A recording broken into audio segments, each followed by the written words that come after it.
அமெரிக்கத்தில் கடந்த சில நாட்களாகவே கோடை வெப்பம் படிப்படியாக அதிகரித்து குடியிருப்பாளர்களுக்கு அசௌகரியத்தை ஏற்படுத்திய நிலையில் இந்த வாரம் சில பகுதிகளில் மழை பெய்வதற்கும் வார இறுதியில் வெப்பநிலை சற்று குறைவதற்கும் வாய்ப்புள்ளதாக அந்நாட்டின் தேசிய வானிலை ஆய்வு மையமான என்சிஎம் கூறியுள்ளது.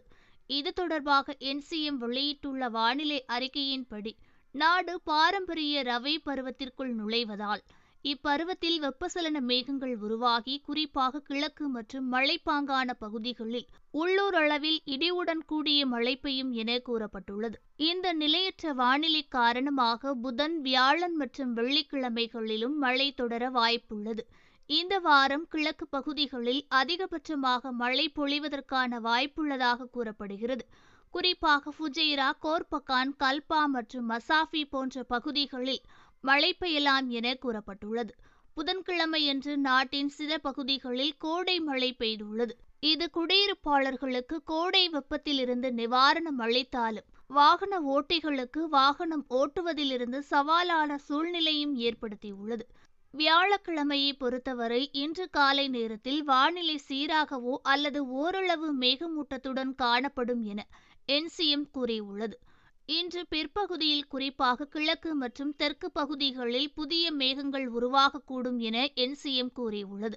அதே சமயம் நாட்டின் சில பகுதிகளில் மணிக்கு 40 கிலோமீட்டர் வேகத்திலான பலத்த காற்று வீசக்கூடும் என்றும் மேற்கு பகுதிகளில் அவ்வப்போது காற்றின் வேகம் அதிகரித்து தூசியை கிளப்புவதால் சாலைகளில் பார்வைத்திறன் கணிசமாக குறையும் என எச்சரித்துள்ளது.